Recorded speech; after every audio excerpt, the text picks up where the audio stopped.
الحمد لله رب العالمين والصلاة والسلام على سيد المرسلين أما بعد فأعوذ بالله من الشيطان الرجيم بسم الله الرحمن الرحيم الصلاة والسلام عليك يا رسول الله وعلى آلك واصحابك يا حبيب الله الصلاة والسلام عليك يا نبي الله وعلى آلك واصحابك يا نور الله نويت سنة الاعتكاف.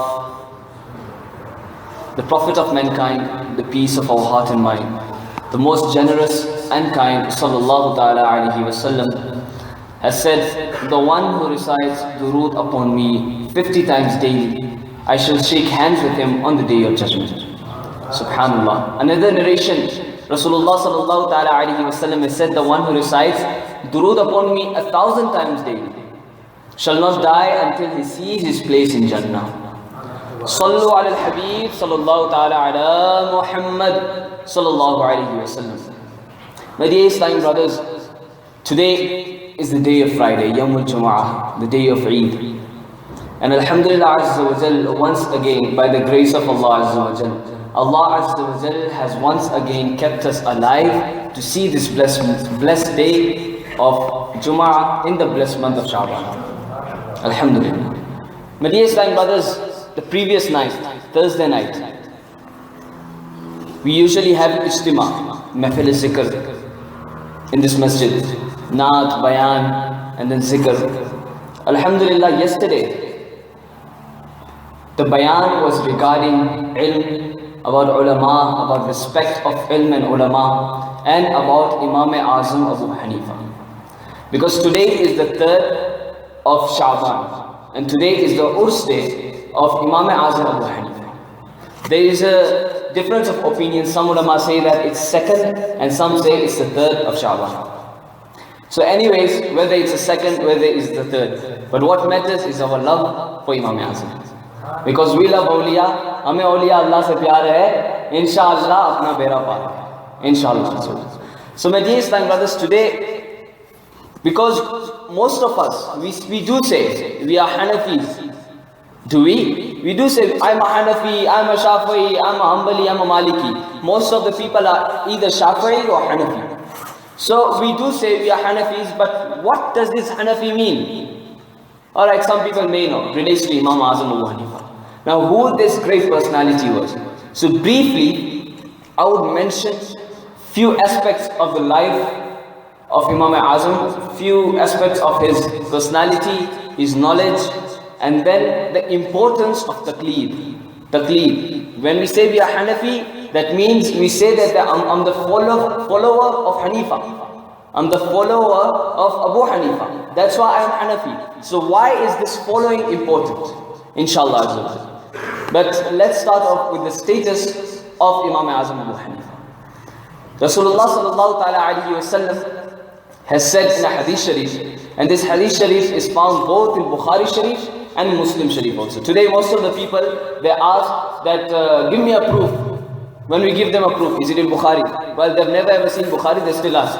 So I'll give a proof from Bukhari Sharif and from Muslim Sharif. Whereas Bukhari and Muslim did not exist at the time of Rasulullah sallallahu alaihi wasallam. They came later on. They were recorded. But still people do ask for the proof, because after the Holy Quran, the most authentic book in the world is Bukhari Sharif. So Sayyidina Abu Hurairah radiallahu ta'ala anhu narrates, the Holy Prophet sallallahu ta'ala alayhi wasallam has said, لَوْ كَانَ الْإِيمَانُ عِنْدَ ثُرَيَّا, that Iman, if Iman had been in the Thuraya is the star on the peak of the sky, on the highest stage. If Iman was in Thuraya, لَتَنَاوَلَهُ رِجَالٌ مِنَ الْفَارِسِ. So people of Faris would go and bring Iman from there. Subhanallah. And the version of Sahih Muslim, Sayyidina Abu Hurairah radiallahu ta'ala anhu narrates, the Holy Prophet sallallahu ta'ala alayhi wa sallam has said, لَوْ كَانَ الْإِيمَانُ عِنْدَ ثُرَيَّا لَذَهَبَ بِهِ رَجُلٌ مِنْ أَبْنَاءِ الْفَارِسِ لَتَنَاوَلَهُ. That if Iman was on Thuraya, so people of Faris would go to Thuraya and bring Iman for the people into the world. Subhanallah. Now Faris, Persia, where Imam Azam Abu Hanifa was from. Subhanallah. So this hadith, both this hadith indicate clearly towards Imam Azam Abu Hanifa. Another hadith which is written in Mu'jam Kabir, and it is narrated by Sayyiduna Abdullah bin Mas'ud radiallahu ta'ala anhu. He says that Rasulullah sallallahu ta'ala alayhi wa sallam has said, if deen was in the skies, then definitely few people of Persia would bring it from there and spread it amongst the people. Subhanallah. Now these three ahadith that I mentioned, these were indicating towards Imam Azam. But a very beautiful hadith, very beautiful hadith, in which the word Abu Hanifa is mentioned clearly. My dear brothers, this is the hadith of Durr al-Mukhtar, and it is, we all know that the day of judgment will be really tough. If you don't have any Sahara, anyone to accompany us, anyone to guide us, we might be in a trap there. So Rasulullah sallallahu alaihi wasallam says that amongst my ummah, in my ummah, there will come a man called Abu Hanifa. In my ummah, there will be a man called Abu Hanifa, and on the day of resurrection, he will be the light for my ummah. He will be the lamp for my ummah. My ummah will follow him. And then Rasulullah sallallahu alaihi wasallam carried on that in every century, now this is another hadith, that in every century, a number of my ummah will attain high grades. Abu Hanifa will be the highest of all the time. Subhanallah. My dear Islamic brothers, these were the hadith sharif which were describing the status of Imam Azam Abu Hanifa. And Rasulullah sallallahu alaihi wasallam was far before Imam Azam Abu Hanifa. And he said regarding Imam Azam Abu Hanifa, who was the ummati. Now from this, two things are proven clearly. Firstly, that what is the shan and what is the status of Imam Azam Abu Hanifa radiallahu ta'ala anhu. And secondly, that Rasulullah sallallahu ta'ala alayhi wa sallam was so many years before Imam Azam Abu Hanifa, still he gave the news regarding Imam Azam. Subhanallah. This was the knowledge given to Rasulullah sallallahu alaihi wasallam by Allah Azza wa Jalla. Ilm al-Ghaib, which was bestowed upon Rasulullah sallallahu alaihi wasallam by Almighty Allah Azza wa Jalla. Now the early life of Imam Azam Abu Hanifa. While still in youth, he met Imam Azam Abu Hanifa. He met great Sahaba Karam like Sayyidina Anas bin Malik radiallahu ta'ala anhu, Sayyidina Sahal bin Sa'ad radiallahu ta'ala anhu, and Sayyidina Abul Tufail Amir bin Wathir radiallahu ta'ala anhu. Imam Azam Abu Hanifa was first a businessman, he was a trader, but soon started taking deep interest into the Islamic studies. He attended the lectures of Sayyidina Hamad Basri radiallahu ta'ala anhu in fiqh, and then began to study fiqh and hadith. He learned under great scholars, he learned under many Sahaba Karam, under many muhaddiseen, under many fuqaha karam. It is said according to a narration that Imam Azam Abu Hanifa gained the knowledge of fiqh, gained the knowledge of hadith from almost about 4,000 scholars. The names of his teachers are also written. I'll just say a few. Like Sayyidina Imam Baqir, Sayyidina Imam Jafar Sadiq, Sayyidina Ali radiallahu ta'ala anhu, Sayyidina Abu Huraira radiallahu ta'ala anhu, Sayyidina Abdullah ibn Mas'ud radiallahu ta'ala anhu, Sayyidina Abdullah ibn Umar radiallahu ta'ala anhu. And this Sayyidina Ali radiallahu ta'ala anhu, he was a Tabi'i. He was a Sahabi, but not Hazrat Ali Mushkil Kusha. It's the same name, but different Sahabi. Imam Jafar Sadiq radiallahu ta'ala, subhanallah. These were the great teachers of Imam Azam Abu Hanifa. And look what a great student they produced. Subhanallah. My dear Islamic brothers, Imam Azam Abu Hanifa, when his teacher passed away, Sayyidina Hamad Basri radiallahu ta'ala, he stepped in the field of teaching. And many students from many places used to come to him to study. And subhanallah, his faizan was so much so that till today, all over the world, wherever you go, wherever there is you can say alim class is taught, in whichever institute, if you go there, Imam Azam radiallahu ta'ala, his faizan is everywhere. Our day-to-day life, we read namaz, how to read namaz, what's the method? Because Quran has given us the indication, Quran has told us in short, Hadith has elaborated that, but the method and the proper thing which is told to us in simple words, that's Imam Azam Abu Hanifa. Subhanallah. And look at his great students, Sayyidina Imam Yusuf radiallahu ta'ala anhu, Sayyidina Imam Muhammad radiallahu ta'ala anhu, Sayyidina Imam Zufar radiallahu ta'ala anhu. All these three are in the list of his great students. It's highly possible that most of us, we won't understand what's the importance of Sayyidina Imam Muhammad, Imam Yusuf and Imam Zufar radiallahu ta'ala anhu. But those of my colleagues who are studying alim course, who are studying fiqh, they know the importance of Imam Yusuf and Imam Muhammad. So my dear Islamic brothers, this was the personality and this was his educational career, you can say. Now his Khawf-e Khuda, what kind of person he was. Let's listen. Imam Azam Abu Hanifa radiallahu ta'ala anhu earned his living by trading. Every Friday he distributed 20 gold coins to the poor for the Isal Sawab of his parents. For 40 years, not 40 days or anything. 40 years, Imam Azam Abu Hanifa radiallahu ta'ala anhu performed the Fajr Salah with the wudu that he had performed for his Isha Salah. That means he did not sleep all night. Let's carry on. He performed Hajj 55 times in his life. He used to recite the entire Holy Quran once every day and once every night. 2 times he used to finish the Holy Quran in one day and one night. 2 times. He used to recite the entire Holy Quran. Imam Azam Abu Hanifa radiallahu ta'ala anhu had so much of taqwa that for 30 years he fasted every day. 30 years. Every day he used to fast, except the 5 forbidden fasts in the year. Except that he used to fast every day till 30 years. But for us, even Ramadan is very difficult. Reciting the Holy Quran, some of us, we don't even know how to recite the Holy Quran. So by listening to this, we must get a motivation of reciting the Holy Quran. We must get a motivation of fasting, at least firm fast. We must get a motivation.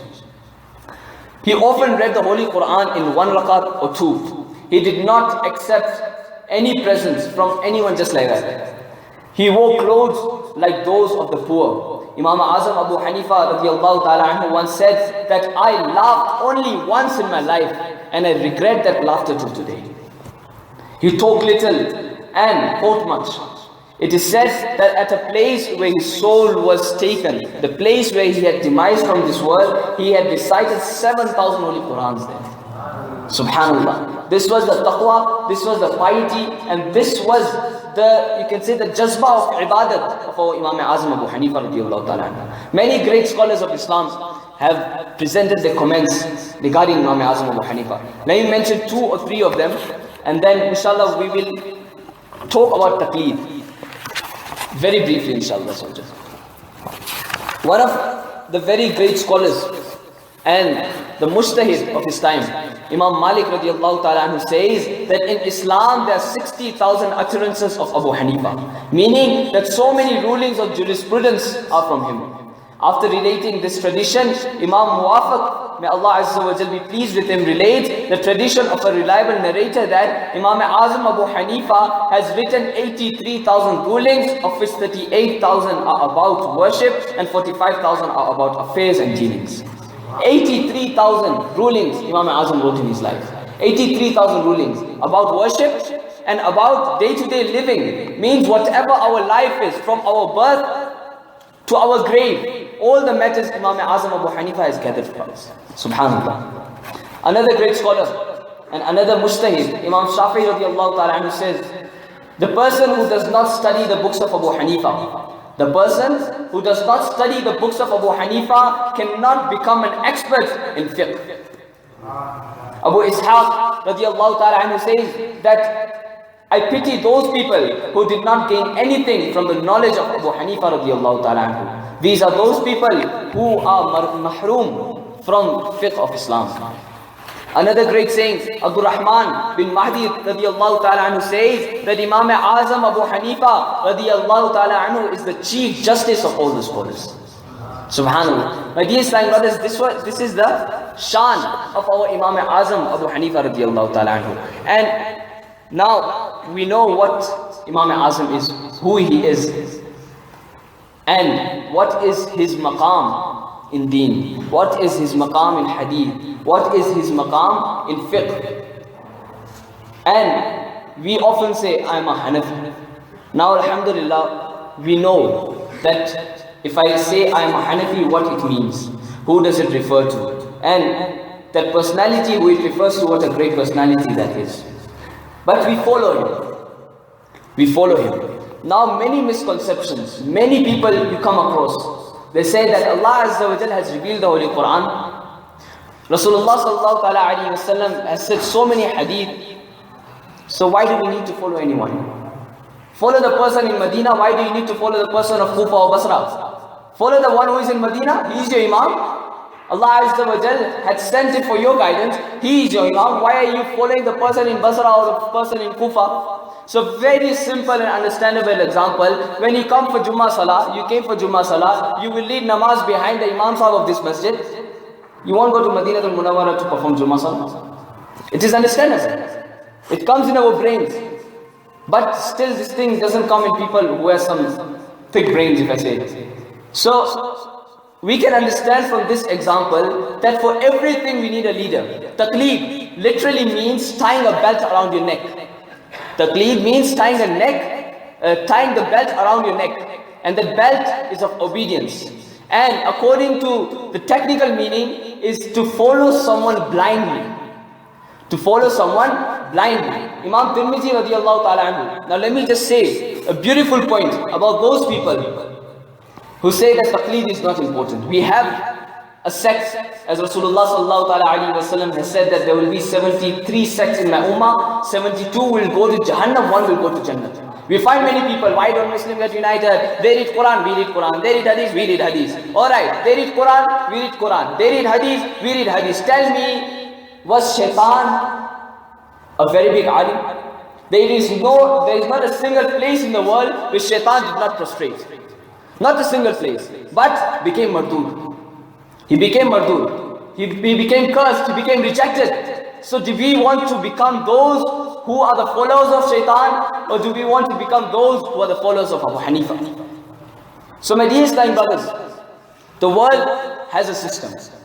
Now a primary student, he knows that if I want to go to school, if I want to learn, I have to listen to my teacher. Taqleed is found, following is found. Go to secondary. Now he knows that secondary is not easy as primary. In secondary, he will have to follow more than one teacher. Come to alim course. You don't find one person, you hardly find one alim being an expert in all the fields. For the Quran, you have to go to an expert of Quran. For ilm of hadith, you need to go to the expert of hadith. For ilm of fiqh, you need to go to an expert of fiqh. That means you are following so many people. Likewise, in our day-to-day routine, in our day-to-day mas'ala, it is very important for us to follow an imam. And that is Imam Azam Abu Hanifa radiallahu ta'ala. And now, we have a sect who says that it is not important. It is not important. Taqleed is not wajib. According to us, Taqleed is wajib. That sect says, no, Taqleed is not wajib. Alright? They imam. They are called Ghair Muqallidin. They imam. He's called Imam Qayyim. He's called Imam Qayyim, and he has quoted a hadith of Imam Tirmidhi radiallahu ta'ala anhu. Who's Imam? Their Imam, their own Imam, whom they follow. Ibn Qayyim, he writes a very good statement of Imam Tirmidhi radiallahu ta'ala anhu, that Imam Tirmidhi radiallahu ta'ala anhu says that it is najaiz for a ghair alim, not an ordinary alim, for that person in which the sharait, in which the conditions of mujtahid is not found, it is not jaiz for that person to extract the rulings of Quran and hadith himself. It is not jaiz. So Ibn Qayyim in a way is saying that it is important to do taqleed. He is saying that in a way, by quoting that hadith, by quoting that statement of Imam Tirmidhi. And now we find the followers of the same person saying that no, it's not important. Except that we find generally also, we find many people who say no, Quran is there, hadith is there, I read it myself, I have the translation at my home, I will read it myself, I'll follow myself, done. Alright, you can't even read Alif Ba Ta Tha, you need transliteration, and you will become the mujtahid of your time, subhanallah. Telling your wife, you become my mujtahid, I become your mujtahid. You follow me, I follow you. Ye ek bachcho ka khel nahi hai. It is a very high profile thing. There are 4 mujtahidin, and we have to follow one. It is wajib for us. Now that person who is saying that I will do it myself, tell him that there are many masail which are not described in the Holy Quran explicitly. Not described in the Holy Quran. Tell me about insurance, is it in the Holy Quran? Can anyone tell me? About getting a driving license by wrong path, is it in the Holy Quran? That, oh, people of Iman don't get a driving license without anything like that? Is it clearly mentioned? In the Hadith Sharif, tell me. Loan from the bank, is it mentioned? No. How do we know? It's from the ulama-i kiram. It's from the mujtahideen. There are 4 principles of fiqh. Quran, Sunnah, Ijma and Qiyas. Ijma and Qiyas, maybe first time we're hearing these words. But these are the essential things of Sharia. But we find some people that no, I will do it myself. Then some people, they come to ulama-i kiram, they start debating. Then the alim keeps quiet, thinking that it's useless debating to him.